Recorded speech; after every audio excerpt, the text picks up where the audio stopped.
All right, so this is lab 7A, and it starts on page 22. So it's the second half of page 22. All right, so we have been talking about the connection between zeros and its factors. Okay, that's what the top of the lab says.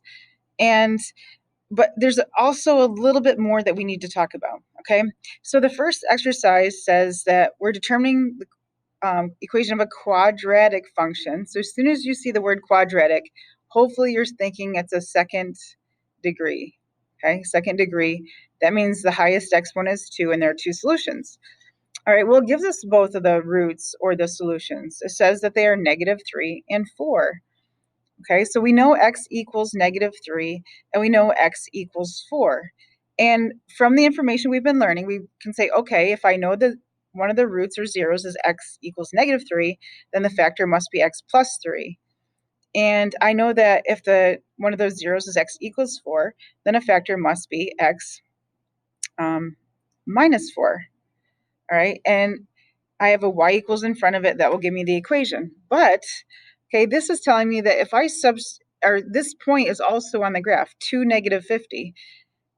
So this is not enough, all right? There is some a value, which is our lead coefficient, that is unknown. Okay, this is an unknown lead coefficient that we have to find. And that's what we're going to be learning about today. So in order to find this unknown lead coefficient, oh, I spelled that wrong. Sorry, coefficient. Does that look wrong?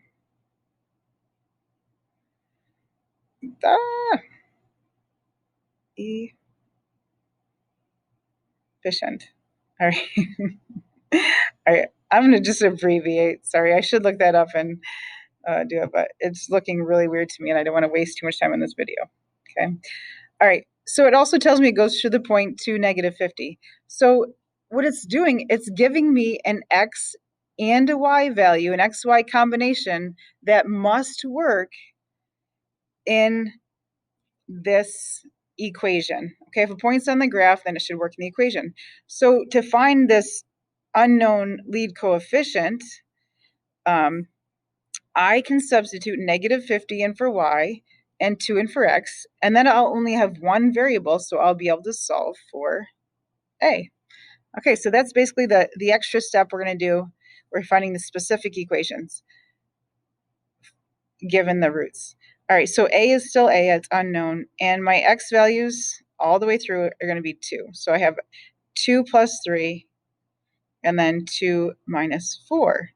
All right, and then this is really super simple. I can just add what I have in parentheses, add or subtract. So this is a times 5 times 2 minus 4 is -2.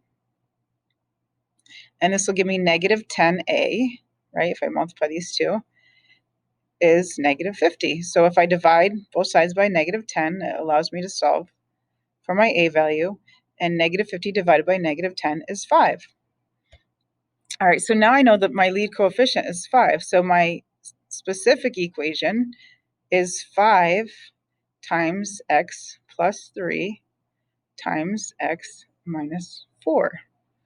Okay, it says verify your answer by sketching. And it also says to express my answer in standard form. So right now, my answer is in what's called factored form. Okay, I can see all of the factors. So this is factored form. In order to put it in standard form, I'm going to have to multiply all of this together. So what I'm going to do is I'm going to multiply the two binomials together first, okay? And I know that when I multiply x plus 3 times x minus 4, I get x squared. This is going to give me, the outer and inner terms will give me a -4x and a plus 3x, so it's going to give me -1x. And then 3 times -4 is -12. And then I'm not done yet because I still need to multiply the 5 through to get 5x squared minus 1x, or just minus x. Oops, nope, I have to distribute that 5 as well. So minus 5x and then minus 60. All right, so this should be my answer in standard form.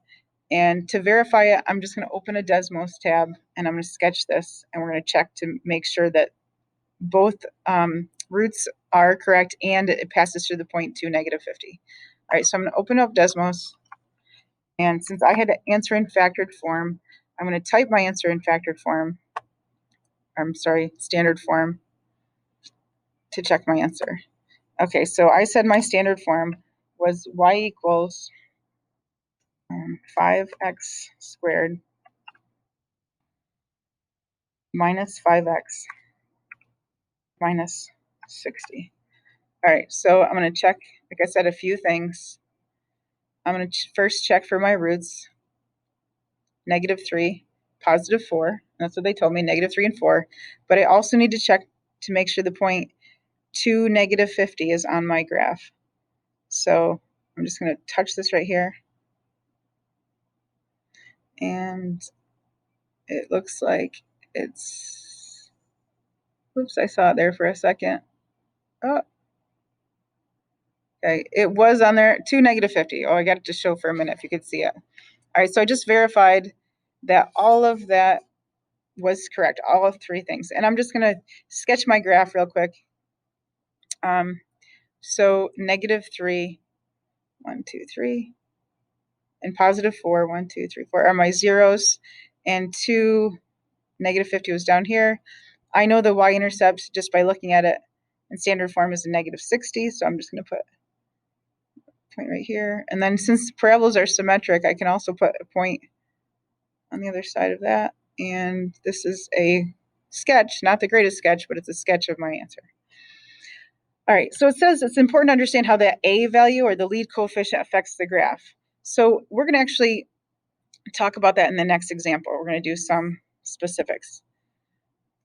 All right, so the a value, if it's numerical, okay, which it will be, the lead coefficient, it represents a number, it should not affect the roots of this quadratic, okay? No matter what, since the factor with our variable x, we have x plus 2, our 0 here is going to be x equals -2, and our 0 here is going to be x equals 5, okay? So the x-intercepts, I should have wrote that there, are, well, since it's asking for x-intercepts, I'm going to write them as coordinates, okay? So it was -2, 0 would be the actual intercept, and +5, 0. Okay, so if these are my roots, then those are the coordinates of my x-intercepts, which is another word for real roots. All right, so it says to sketch on the x-axis given the following equations. All right, so I know all of these have the same roots as -2 and +5. All right, so I'm going to show you something on Desmos. And I already have this original graph in, okay? Notice all of these are the same, all these equations. So I have them overlapping right now. On the second one, on the second equation over here, I'm going to just put a lead coefficient of 2. And you can see how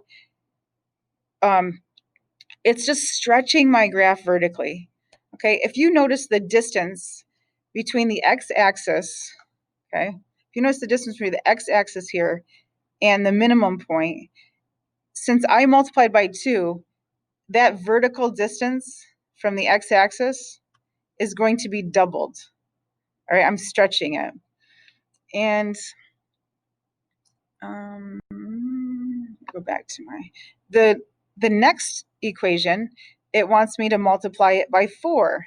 Okay, so again, I'm going to go back to Desmos, and I'm going to multiply it by 4. And you can see the green one is the one that's multiplied by 4. It's vertically stretched times 4. Okay, so the red parabola in this case is my original. The blue is when I added the lead coefficient of a +2. It stretched that minimum, if you will. It is twice as low. And the green graph is when I multiply by 4. Notice for all 3 of those, the zeros do not change. So what that lead coefficient does out front, when it's in, you can see it more clearly in factored form, it just stretches the graph. So that's why we have to be very specific. Knowing the roots themselves is not specific enough. We have to have a way to solve for that specific lead coefficient for each equation. Okay. Now, if you notice this graph, the coordinates the scale goes to negative 50. And if I were to put this in standard form, each and every one of these, okay, if I put them in standard form, I can get that by double distributing. This one would give me x squared minus 3x minus 10. All right, so this one has a y-intercept of negative 10. All right, so, and the vertex would be immediately, or in between here, so it'd be 1, 2, 3, this is 1, 2, 3, so it'd be at 1.5, negative 10 would be the minimum point. So I'm just gonna, like I said, do a quick sketch. All right, so here we go, that's my first one, okay? This is the first sketch. All right, if I were to multiply these together, my y-intercept would be 0, negative 20 for my second one, and 4 times 2 times negative 5 would be negative 40 for a y-intercept for the third one. So you can kind of see it too when you put it, write them in standard form. You can see the y-intercept. Sorry, that's horrible. I'm just sketching. And then the last one I'll do in this blue color, and the minimum for this one is 4 times as low. It goes down to negative 40. Ooh, that's horrible. But hopefully you get the point. They all have the same zeros, and based on this lead coefficient, it determines how stretched out the graph is vertically. Okay, so now we can go on to the next problem. Okay, so hopefully you realize now that, let me try to get that to move.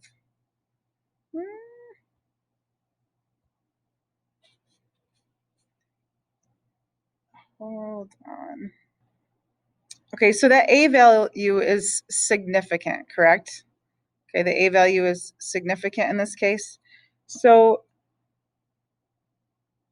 for exercise 3, it says create the equation of the cubic. It's telling us that it has 3, or a degree of 3. They want it in standard form. Okay, so not just factored form. We're going to go ahead and put our final answer in standard form. And it's giving us that it has the x-intercepts or roots or zeros of negative 4, 2, and 5. All right, so I'm going to first put my x-intercepts on my graph. So negative 4, 2, and 5. All right, and from my x-intercepts, first I'm going to write it in factored form. I'm going to write y equals, and I'm going to start with a because I need to, that a value, the lead coefficient, is super important, and I need to be able to solve for that exact a value to see if my polynomial has been stretched at all.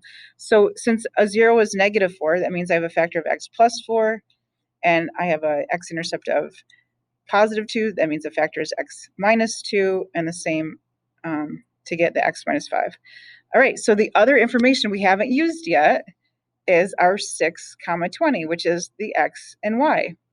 All right, so we just substitute our 2 known variables. I know this x and y combo has to work in this equation, and that'll leave me with one variable a, which I can then solve for. So y is 20, and my mystery variable a. For each of the x's, I'm going to plug in a 6. So I have 6 plus 4 times 6 minus 2 times 6 minus 5. And then I'm going to simplify my parentheses. So this will give me a times 6 plus 4 is 10 times 6 minus 2 is 4 times 1. All right, and this is still equal to 20. So I'm just going to rewrite this as 40a, right? 10 times 4 times 1 is 40. And then to solve for a, I'm going to have to divide by 40. And I would not leave it as 20, 40th. I'd reduce it to 1/2. All right, so now I know my a value. And I can rewrite my equation first in factored form.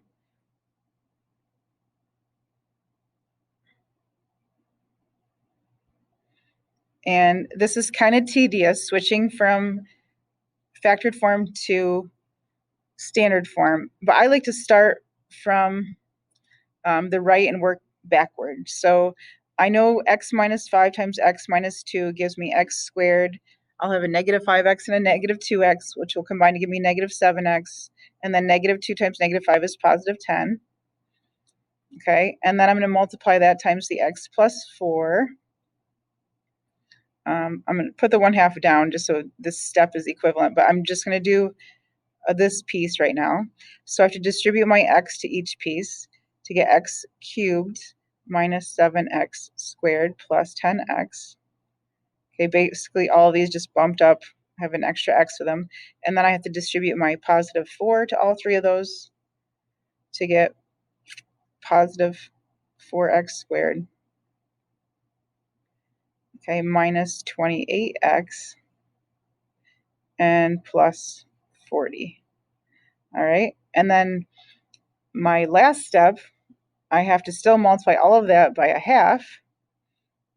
So I could combine like terms first and then multiply by 1/2, which would probably be easier, so that's what I'll do. So instead of 1/2 times all of this, it's going to be 1/2 times x cubed. I'm going to put my x squared terms together to get negative 3x squared. And then 10 minus 28 for the x's would be negative 18x. And then plus 40 is by itself. And lastly, I just need to distribute the 1/2. And it's okay if I have a coefficient that's a fraction. So I have 1/2 x cubed minus 3/2, because 1/2 times 3 is just 3/2, x squared. Half of 18x is 9x. And then I have half of 40, which is 20. Okay, so I just solved for my a value and got 1/2, and then I distributed through to get my equation in standard form. Okay, so 620 is also on my graph, so I can kind of put that in there, like just since I know it. So 6 and then 20 would be about 1/5 of the way up, so I'm just going to estimate it's going to be about right there. And I also know from my standard form that positive 20 is my y-intercept, right? Because once it's in standard form, this constant at the end is the y-intercept.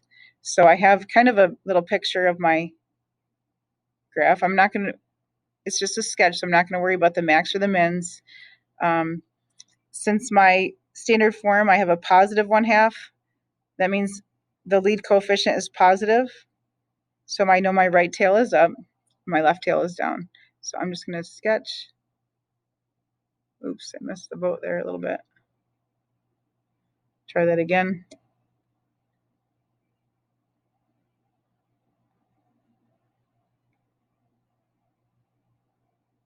And there's my sketch.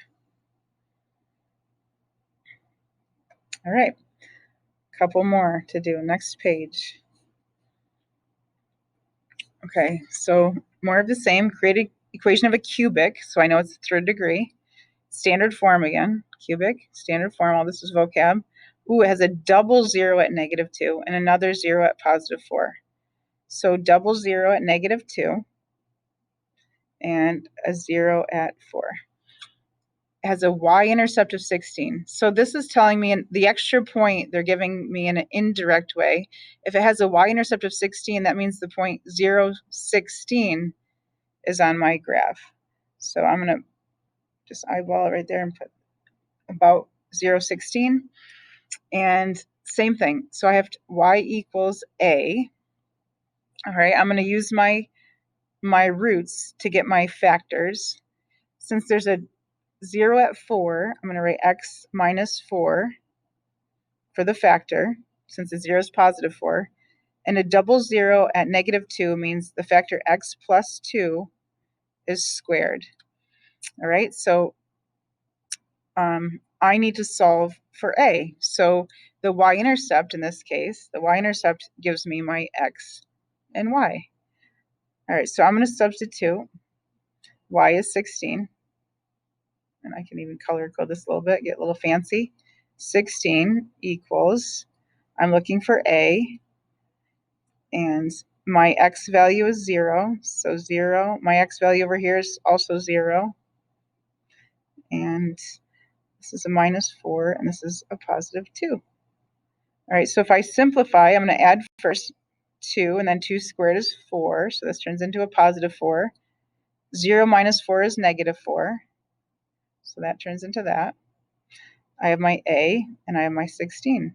So when I simplify, this is going to give me 16 equals negative 16 times a. When I divide by negative 16 to solve for a, I'm going to get a equals negative 1. So my a value is negative 1, and then I had x minus 4 is the other factor, and then x plus 2 squared. And again, this wants it in standard form, so again, I'm going to work from right to left. I'm going to do the x minus 2 squared first. And I know this gives me the trinomial x squared plus 4x plus 4.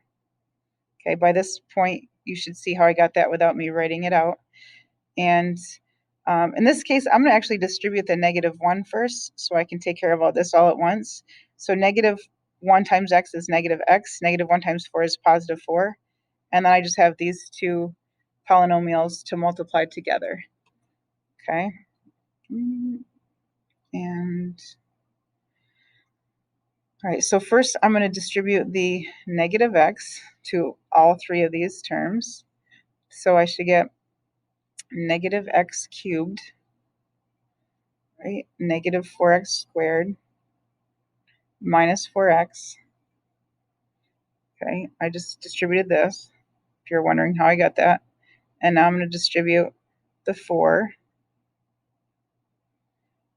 Okay, so I'm going to have a positive 4x squared plus 16x plus 16.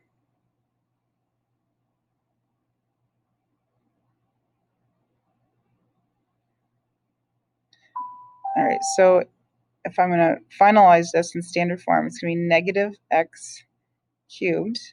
The squared terms are going to cancel out. Then negative 4 and a positive 16 will give me a positive 12x, and then plus 16. All right, so it looks good where my y-intercept is a positive 16. All right, guys, so if we're going to graph this, I'm just going to go to Desmos and show you what this looks like so you can get an idea. All right, you'll see the left tail is up in this case because of the negative lead coefficient. And it looks like the highest point goes above 30. We're not going to be too concerned because it's just a sketch. All right, so if we want to sketch this, it's going to go, hold on a second, let me check that out again. Oh, positive 16, that's where I was messing up. Silly me, I had the y-intercept as a negative 16 instead of a positive 16. Maybe some of you caught that. All right, so basically it's going to bounce up here, it's going to come up, and then it's going to go back down. So this is my double root. Okay, so a double root, like I said, it does not cross the x-axis.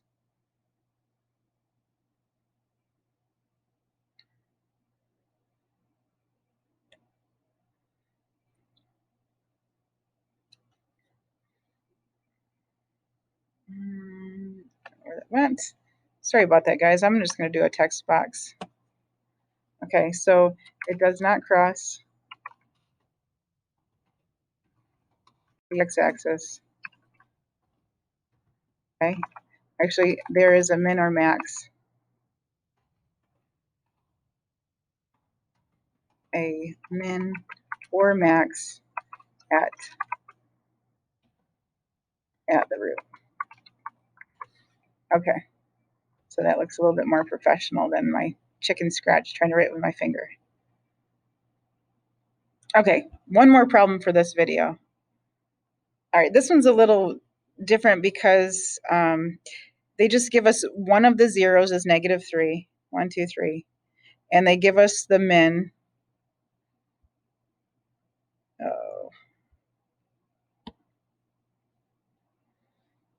They also give us the minimum point as negative 1, negative 16. All right, so negative 1, negative 16 would be about here. Okay, and it says using your knowledge about parabolas, you can find the other root. So basically, a parabola is symmetric, and the turning point or min on a parabola will be the same distance away the roots will be the same distance away from that, which we call the axis of symmetry. Okay? So the turning point is -1, and I did it again. The turning point is -1, -16. Keep messing up my positive and negatives in this video. I'm having a bad math day. We all have them. All right, so I'm going to erase that. And basically, since this 0 is 2 away from my turning point or my axis of symmetry, then my other 0 will be at +1. Okay, so I know my zeros are at -3 and +1, and I also have a coordinate of -1, -16. All right, so here we go. This is my sketch. I'll do that first, and then I'm just going to do this. And I would suggest that you pause the video and try to finish this on your own. So we have y equals a. We have our 0 of -3 giving a factor of x plus 3. Our other zeros at x plus 1 giving us x -1. We're going to plug in our x, y values that we know. So y is -16. A is a. We are looking for that. We have -1 plus 3. And then we have -1 minus 1. So this gives us -16. Goes a. This will turn into a 2. This will turn into a -2. So this ultimately gives us -16. That's supposed to say -16.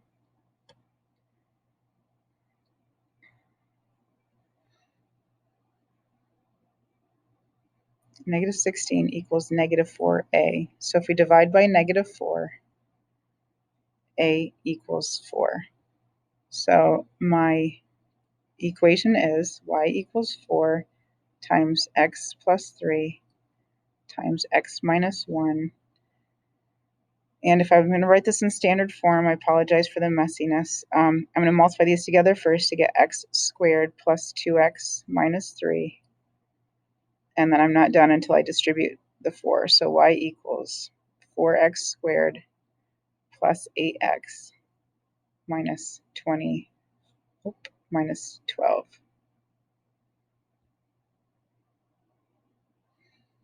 And we are done. So that's 7a. All right, I'll see you later. So there's no homework for this, just copy the notes and submit them. All right, see you. I need to stop.